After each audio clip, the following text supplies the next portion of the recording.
बच्चों बहुत स्वागत है आप लोगों का केमिस्ट्री क्लास में। मैं हूं आपका केमिस्ट्री टीचर सुनील यादव। तो बच्चों आज मैं एक नए टॉपिक के साथ आपके बीच में हूं। बच्चों आज मैंने आंकित प्रश्नों का कुछ संग्रह लिया है आप लोगों के लिए।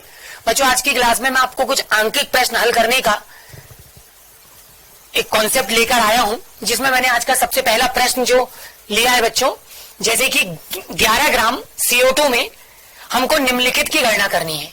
बच्चों यहाँ पर जो मात्रा है ये कोई भी हो सकती है।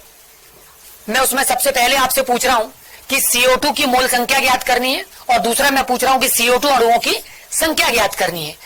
CO2 की मोल संख्या और CO2 की संख्या दोनों प्रश्नों में बहुत अंतर है, और वही अंतर बताने के लिए मैंने इनको क्रम अनुसार लिया हुआ है। तो बच्चों हल करने का तरीका होगा कि जो भी आपको यौगिक दिया होगा सबसे पहले आप क्या करेंगे, उस यौगिक का अणुभार निकाल लेंगे। तो मैंने सबसे पहले CO2 का अणुभार निकाल लिया। बच्चों CO2 के सूत्र में आप देख रहे हो एक कार्बन और 2 ऑक्सीजन है, तो मैंने एक कार्बन और 2 ऑक्सीजन को प्लस करके लिख दिया। बच्चों पीरियोडिक टेबल के अनुसार कार्बन का भार 12 और 2 ऑक्सीजन का 16 होता, तो 2 गुणित 16 कर दिया। फिर बच्चों 16 दूनी 32 और कार्बन का 12, फिर 32 और 12 को जोड़ दिया बच्चों, तो ये टोटल कितना आ जाएगा 44 AMU एटॉमिक मास यूनिट। यानी कि बच्चों मैंने सबसे पहले CO2 का अणुभार निकाल लिया जो कि 44 एटॉमिक मास यूनिट आएगा। बच्चों इसके बाद मैंने डायरेक्ट यहां पर CO2 के मोल की संख्या के लिए सूत्र लगा दिया। फार्मूला होता है भार बटे आणविक भार, यानी मात्रा बटे अणुभार। मात्रा बच्चों अपन को प्रारंभ में ही दी गई थी, है ना, 11। देखिए प्रश्न में ही आपको सबसे पहले दिया गया है कि CO2 की मात्रा कितनी है, 11 ग्राम है। तो बच्चों इस तरह से मैंने सबसे पहले,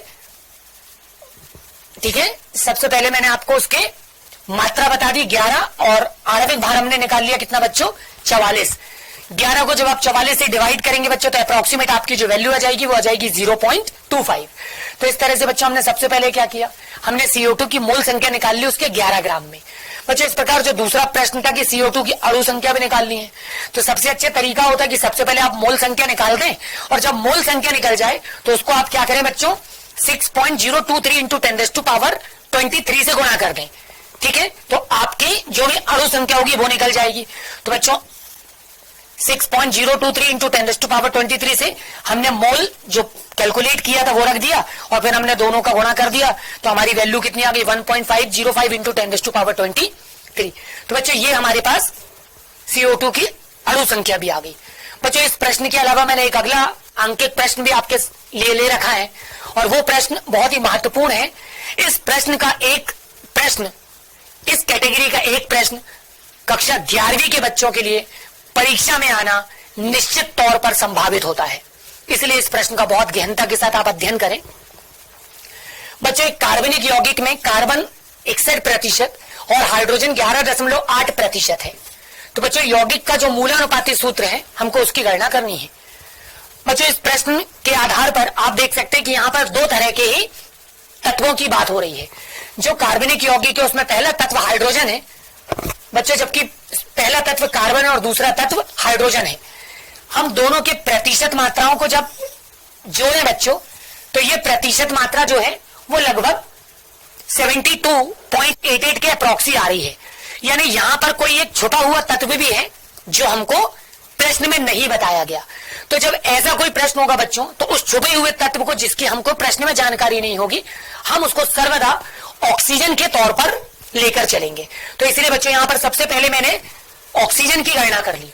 अगर कार्बनिक यौगिक अज्ञात है तो कार्बनिक यौगिक की प्रतिशत मात्रा को आप 100 मान लेंगे, और जिन तत्वों के प्रतिशत आपको ज्ञात होंगे बच्चों उनकी प्रतिशत मात्रा आप 100 में से माइनस करेंगे।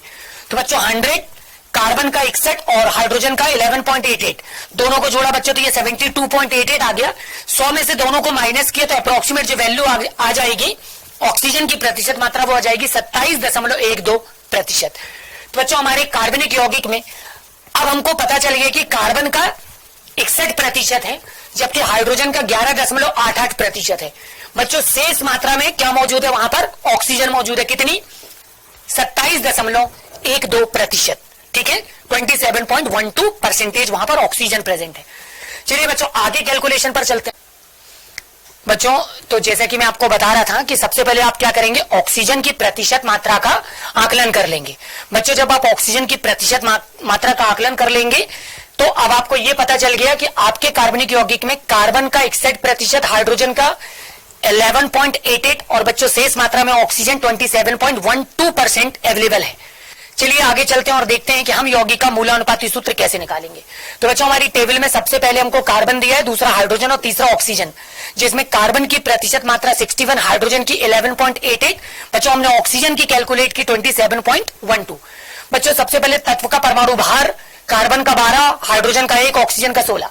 अपेक्षिक संख्या निकालने के लिए क्या करेंगे बच्चों, प्रतिशत मात्रा को परमाणु भार से डिवाइड कर देंगे। तो देखिए प्रतिशत मात्रा डिवाइडेड बाय तत्व का परमाणु भार, प्रतिशत मात्रा 61, परमाणु भार 12, 61 divided by 12, 11.88 divided by 1, 27.12 divided by 16। बच्चों इस तरह से सबसे पहले उनकी अपेक्षिक संख्या निकल जाएगी। ठीक है, फिर हम ये देखेंगे बच्चों इनमें सबसे छोटा मान कौन सा है, 5.08, 11.88 या 1.7। तो सबसे छोटी वैल्यू है 1.7। तो बच्चों 1.7 से एवरी वैल्यू को आप क्या कर देंगे, डिवाइड कर देंगे और आप सरल पूर्णांक अनुपात निकालेंगे। तो 5.08 को डिवाइड किया 1.7 से, 11.88 को डिवाइड किया 1.7 से, 1.7 को डिवाइड किया 1.7 से। बच्चों यहां पर सॉल्व करने के बाद वैल्यू 3 आ रही है, यहां पर सॉल्व करने के बाद वैल्यू 7 आ रही है और यहां पर वैल्यू 1 आ रही है। इसका मतलब यह हुआ बच्चों कि हमारे दिए गए कार्बनिक यौगिक में कार्बन 3 है, हाइड्रोजन 7 है और बच्चों ऑक्सीजन 1 है। ठीक है, इस तरह से कार्बन, हाइड्रोजन और ऑक्सीजन परमाणुओं का जो सरल अनुपात होगा वो 3:7:1 अनुपात होगा। ठीक है बच्चों, इस आधार पर जो उसका मूलानुपाती सूत्र है वो हम क्या बना पाएंगे बच्चों, C3H7O। ठीक है, तो बच्चों इस तरह से मैंने आपको एक महत्वपूर्ण प्रश्न की जानकारी दी। बच्चों मैंने प्रश्न क्रमांक 3 भी आंकिक प्रश्न के रूप में ले रखा है, जिसमें 5 ग्राम पोटेशियम नाइट्रेट को गर्म करने पर बच्चों ये कितने ग्राम ऑक्सीजन उत्पन्न करेगी या होगी, हमको ये बताना है और हमको उसका रासायनिक समीकरण भी लिखना है। बच्चों यहां पर प्रश्न में आपको पोटेशियम का भार 39, नाइट्रोजन का 14 और ऑक्सीजन का 16 ये दिया भी जा सकता है और नहीं भी दिया जा सकता है। बच्चों अगर दिया जाता है तो ये बहुत ही अच्छी बात होगी आप लोगों के लिए, अगर नहीं दिया गया है तो ये प्रश्न थोड़ा सा आपके लिए मुश्किल हो जाएगा, क्योंकि फिर आपको पीरियोडिक टेबल से इनके भार याद होने चाहिए। बच्चों तो समीकरण जो दिया गया था उसके आधार पर पोटेशियम नाइट्रेट को गर्म करना, तो मैंने पोटेशियम नाइट्रेट के 2 अणु लिए और उसको गर्म किया। तो बच्चों ये क्या कर रहा, पोटेशियम इस तरह से विघटित होकर ऑक्सीजन उत्पन्न करेगा। बच्चों ये कितनी मात्रा में उत्पन्न करेगा हमको उसका कैलकुलेशन करना है। तो मैंने सबसे पहले आणविक द्रव्यमान निकाल लिया दोनों पक्षों के। बच्चों 2 मोल लिए थे, पोटेशियम का 39, नाइट्रोजन का 14 और ऑक्सीजन का 16, 3 ऑक्सीजन थे। पूरे राशियों को सॉल्व करने के बाद ये 202 ग्राम अभिकारक, जबकि ऑक्सीजन कितना उत्पन्न हो रहा बच्चों, 2, एक अणु में 2 ऑक्सीजन के परमाणु है, उसका भार 16, तो 16 यहां पे आ जाएगा, 16 दूनी 32। ठीक है, ये गलती से बच्चों 12 लिखा हुआ है तो यहां पर 32 आएगा। बच्चों इसके अलावा आप देख रहे हैं कि उपरोक्त जो समीकरण है वो मैंने एक बार वापस आपके सामने लिखा। यहां पर 202 ग्राम KNO3 को गर्म करने पर ये 32 ग्राम O2 उत्पन्न कर रहा है बच्चों। इसलिए जब 5 ग्राम हम पोटेशियम नाइट्रेट को गर्म करेंगे तो ये कितने ग्राम ऑक्सीजन उत्पन्न करेगा बच्चों, तो ये कितने ग्राम करेगा, 0.792 ग्राम ऑक्सीजन उत्पन्न करेगा। इसलिए उस यौगिक में ऑक्सीजन की जो प्रतिशत मात्रा होगी वो 0.792 ग्राम प्राप्त होगी। तो बच्चों इस तरह से आज की क्लास में मैंने आपको इन महत्वपूर्ण आंकिक प्रश्नों से अवगत किया। बच्चों इसके अलावा मैंने एक प्रश्न आपको होमवर्क के रूप में दे रखा हुआ है, गृह कार्य के रूप में, और प्रश्न है कि एक कार्बनिक यौगिक में कार्बन 40%, हाइड्रोजन 6.66%, शेष ऑक्सीजन है बच्चों 53.34%। तो यौगिक का आपको मूलानुपाती सूत्र ज्ञात करना है। बच्चों जो सेकंड नंबर पर मैंने आपके सामने प्रश्न रखा था, उसी प्रश्न को देखते हुए यह प्रश्न मैंने आपको गृह कार्य के रूप में दिया है। इस प्रश्न को आप लोग सॉल्व करिएगा और इन प्रश्नों को समझने का प्रयास कीजिएगा। बच्चों आज की क्लास में इतना ही, पुनः आपसे मुलाकात होगी, तब तक अपना ख्याल रखिए।